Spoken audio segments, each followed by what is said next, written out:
So good morning, everybody. My name is Amy Lyle, and I am a social worker here in the Autism and Developmental Disabilities, Down Syndrome, and Neuromotor clinics at the Waisman Center.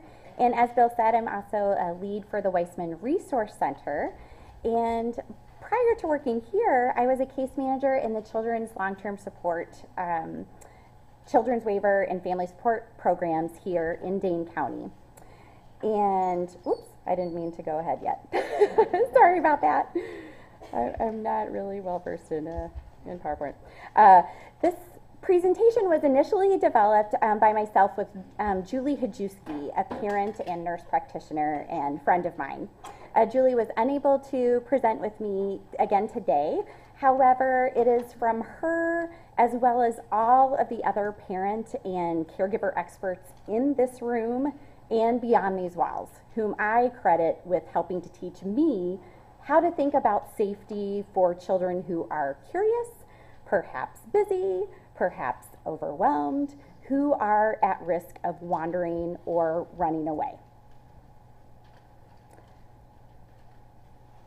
So there are many aspects to safety for all of us, right? We think about crossing the street, we think about internet safety, knowing how to swim. How do I know when someone is a friend? For the purposes of today's talk, we are going to be specifically talking about wandering and elopement, meaning bolting or running away. We are going to talk briefly about behavioral strategies, and by that we mean what are the tools that we can use to help teach and support a child for learning not to wander or run away. We're also going to be talking about who else needs to know. So by this we mean, who else should we be talking to about the safety concerns that you have for your child? We're going to be talking about ID for your child. So how can children either identify themselves or be identified by others if they become lost? And we're also going to be talking about safety at home, practical tools you can use to try to prevent your child from leaving your home without your knowledge, to alert you to when your child is leaving or has left an area, and devices that may help you locate your child if they happen to wander off or run away. And lastly, we're also going to be talking about safety away from home or when traveling. So this could be grandma's house 2 miles away, or it could be an autism conference in the Dells. So the emphasis today is going to be on keeping children safe while we work to teach them skills and reduce risk. The things we're not going to be talking about, but which are equally important, is understanding the function behind the running away behavior. What are kids trying to communicate in trying to bolt or run away? What are we missing? Are there some sensory aspects to what they're experiencing that we really need to pay attention to? Unfortunately, in 20 minutes, we can't get to all of that. So I wanted to be really clear that those are equally important pieces to look at, but we're really going to be very clearly looking at how do we just keep kids safe until we can teach them and understand better their behavior. Oh, there you go. All right. So warming up here this morning. All right. So some examples of behavioral strategies. Some of the examples of behavioral strategies, and again, we are talking about breaking down teaching into steps, and we're talking about showing kids and teaching and practicing that are critical to a plan for keeping a child at risk of running away and keeping them safe. So one example of a behavioral strategy would be to use printable visuals to teach concepts like stop. So placing a picture of a stop sign like the one shown here by a door that is at the child's height, and referring to that on an exterior door when teaching can be a useful tool. And I was actually just talking to another parent in the audience this morning about how they're using that strategy right now to teach. It seems really simple, but it's a really clear message, and one that is generalizable everywhere too. And so we also want to make sure to praise children enthusiastically when your child stops to wait for an adult or caregiver before leaving the house or getting out of the car, for example. Tons and tons of praise. We can also use social stories with photos of your home and your child with expected behaviors like stopping and waiting for an adult before leaving the home. Kids can read those over and over again. They sometimes really enjoy seeing pictures of their family members or themselves represented in books. And then video modeling might also be helpful in teaching this skill as well. So who else needs to know when we are concerned about a child's bolting or running away or elopement behavior? One group that we might consider informing is law enforcement. And not everyone would feel comfortable reaching out to law enforcement, and we absolutely understand that.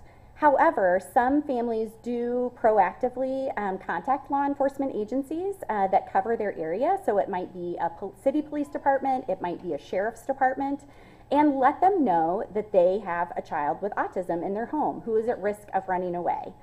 And some families choose to talk about, we might call you to help us locate our child if they do end up becoming lost or wandering. Some families choose to share a photograph of their child with the law enforcement agency, as well as their contact information. And your address can also be flagged in the 911 system as having a child with a special need. So that's one other kind of agency that we might think about informing about the risk of elopement for a particular child. And obviously that's every family's individual decision. Another group of folks that we might inform are neighbors. And again, this might not be a strategy that everyone would choose to use, but if you feel comfortable in doing so, talking to neighbors and sharing whatever information you feel like would be most relevant to them along with your contact information. One family I spoke with said, for example, they told their neighbors, if you ever see my 5-year-old outside without an adult very close by, please, calmly approach them and try to engage them in conversation and call me. And this just can be another set of eyes or 3 or 4 sets of eyes that are keeping an eye out for your kiddo as well.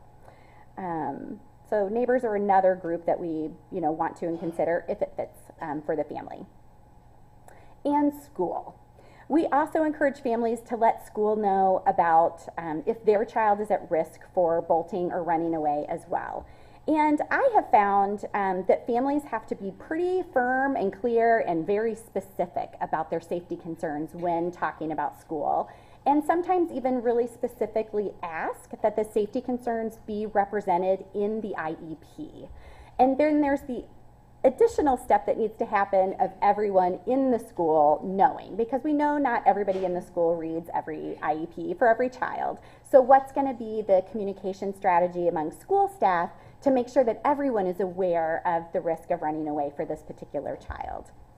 So families should be specific about whether the child might be at risk for leaving the building and what some of the triggers might be for that behavior, so that the school can be both appropriately aware of the risk and also work on reducing those potential triggers and come up with a plan that supports the student and their needs.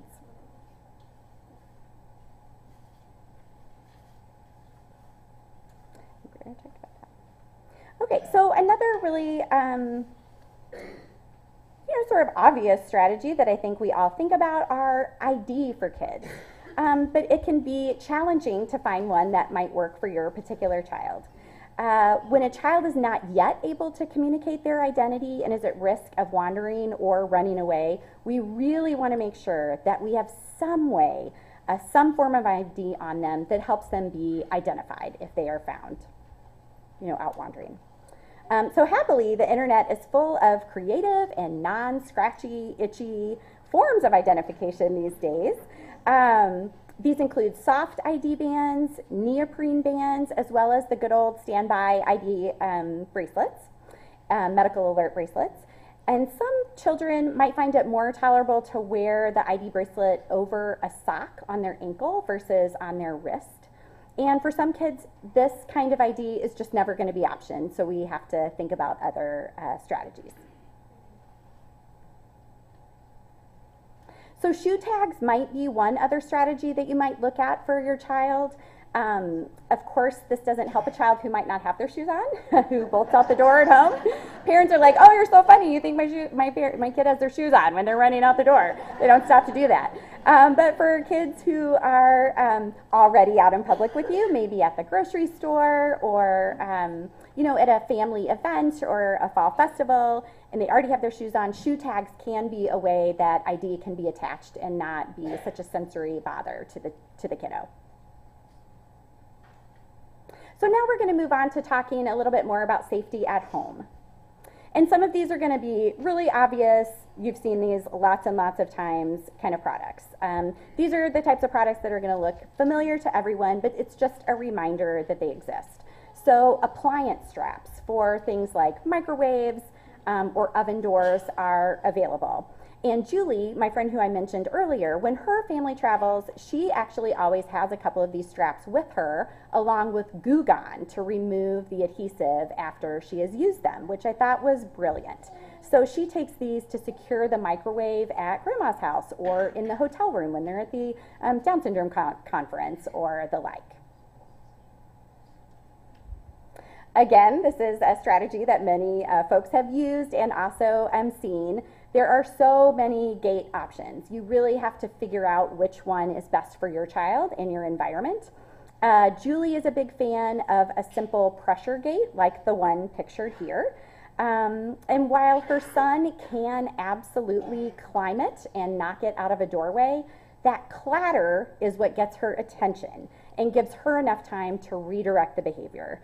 And Julie also really appreciates how portable they are so that she can take them to grandma's or a hotel room or things like that.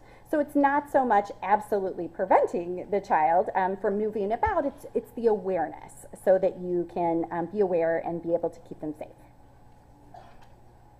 We also want to think about securing exterior doors especially.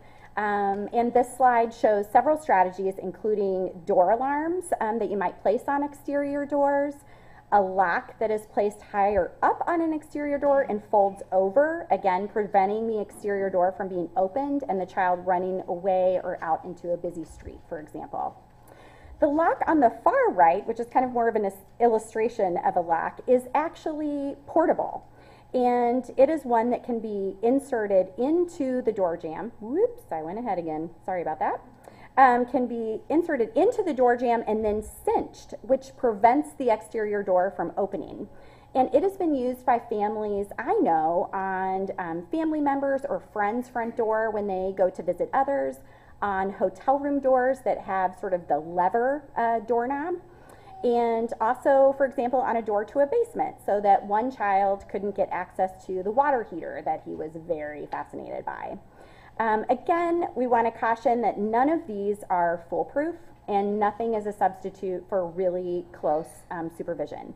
We're really just trying to slow kids down and become aware that they are wanting to leave so that while we are teaching, again, the skills to help them better understand safety.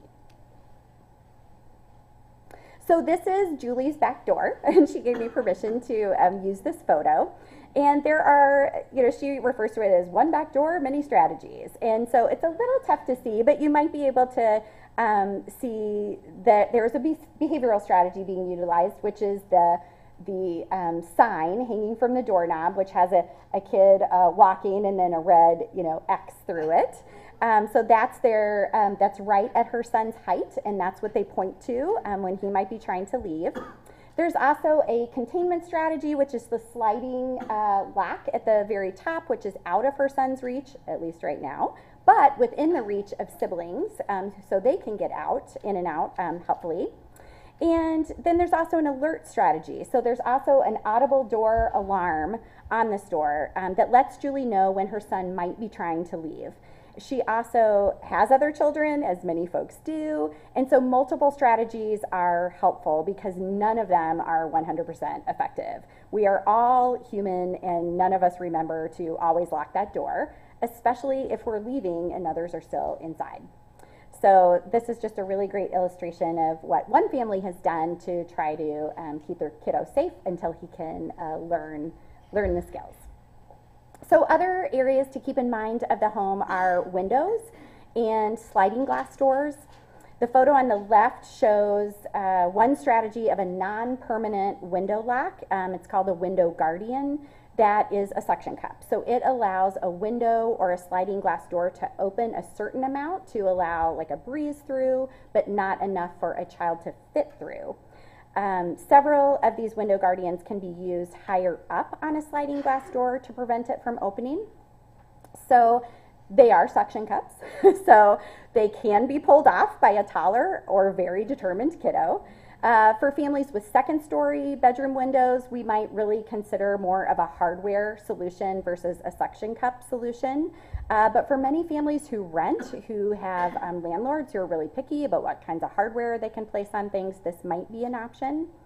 And this is especially fresh in my mind as Amy from the Cole Safety Center and I just recently worked with a family with a 4-year-old who had climbed out of a second-story window onto the roof. Thankfully was not injured, and it was purely curiosity. He is just a super curious, super busy kid. And this is exactly the kind of kid we're really just trying to keep safe until he can learn why that's not safe behavior. And he's okay. And the family has lots of blocks now, which is great. So, so next we're going to talk just a little bit about travel safety. And, you know, we can be talking about whether we're traveling to the doctor's office or traveling out of town. And this can be, these can both be significant concerns for families and feel like similar effort is put into them in terms of getting to the doctor versus getting out of town. It can feel the same. So safety in the car can be a big concern for some families, especially when children might become unrestrained while driving down the highway, for example.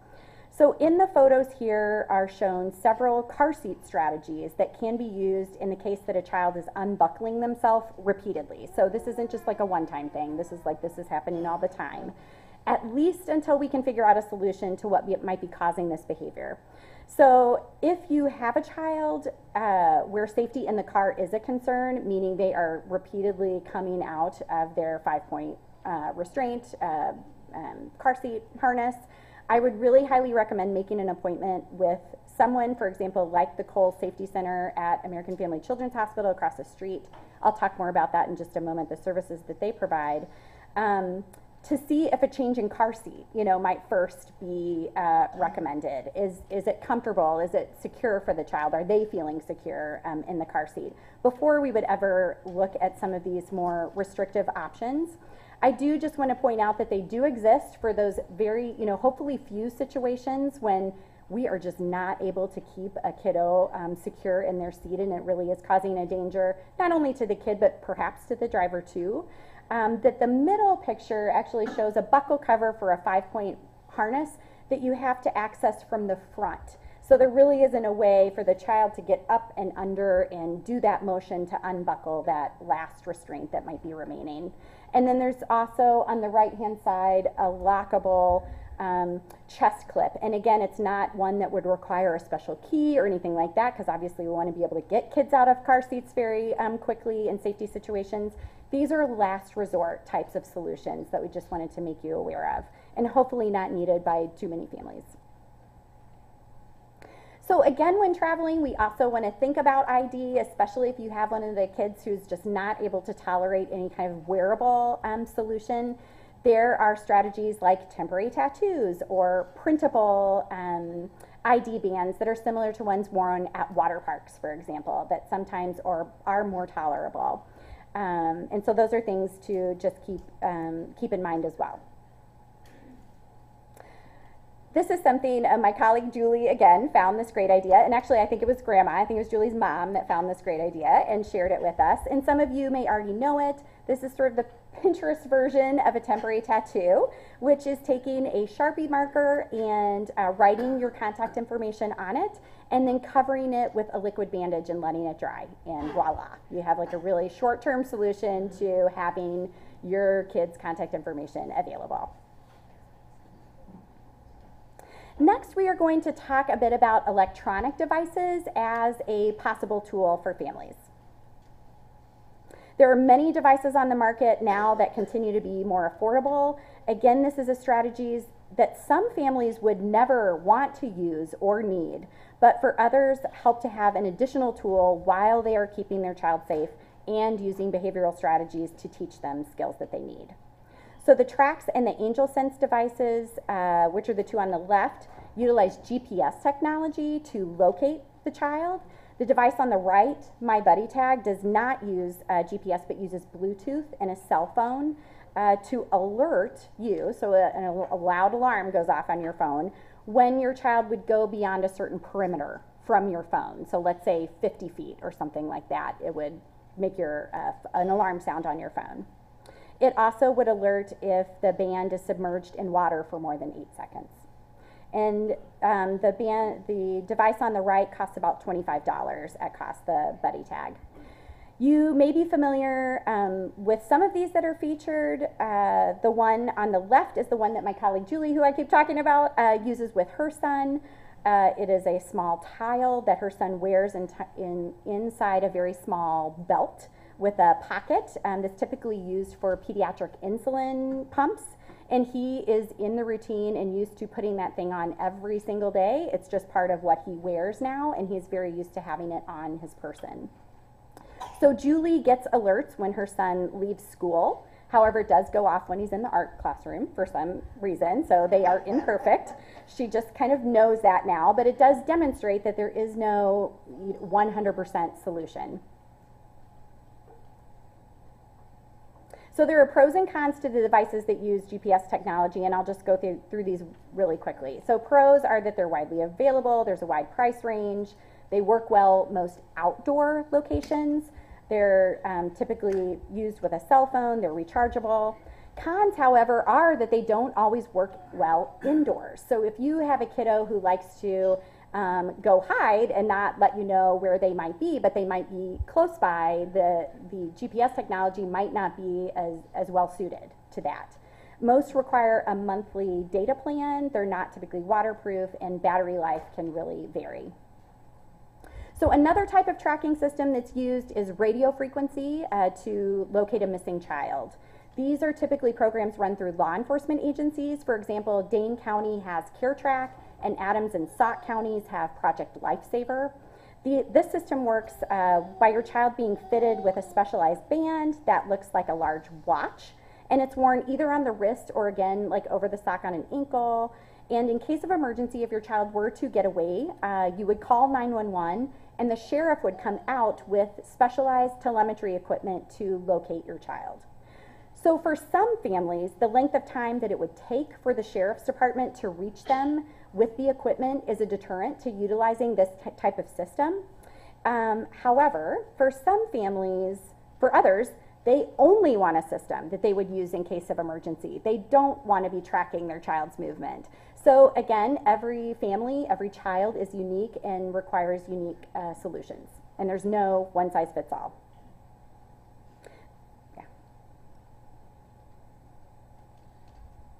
So cons of the radio frequency tracking is that it's often more expensive. It is in conjunction with law enforcement, which for some communities would be a deterrent for them, and often uses batteries that require regular replacement. So you have the sheriff's department coming out to your house every month or every other month to replace those batteries. So an excellent resource that is free and downloadable is the Be Ready booklet on wandering prevention from the National Autism Association. And this guide used to be called the Big Red Safety Toolkit, so some of you may know it by that name. It was recently updated in summer of 2017, and it contains many of the behavioral strategies that we discussed today, as well as checklists for your home, sample social story scripts, and safety plans to share with law enforcement. And there are versions of this guide for caregivers, teachers, and first responders. So it's also something that you could print and share with school staff as well. So I'm so happy to tell you about a partnership with the Waisman Resource Center and Waisman Clinics has with the American Family Children's Hospital Cole Safety Center. We are lucky enough to have Amy Hugel with us today. I see her back there. Hi, Amy. And she is at a table in the resource area where the refreshments are. And the Cole Safety Center has a wide variety of safety products that are available at cost to anyone. They are also certified to fit children with special needs in car seats. And I highly recommend stopping by and talking to Amy and possibly setting up an appointment in the future for a consultation. And we have really been learning together with the Safety Center and from families. We welcome feedback from families about what has worked for them, what didn't work for them, what parts of the locks were great and what broke immediately or anything like that. We want to hear that feedback. So as a reminder to those of you who have access to children's waiver or COP funding, you should be able to talk with your case manager about potentially having safety items added to your plan. And it's also just really important for your case manager to know about any serious safety concerns, as they may have access to other types of home evaluations to make things even more safe for your child and family. So we're going to take some questions right now. Maybe, I think I might actually be out of time, so we'll have to ask Teresa. But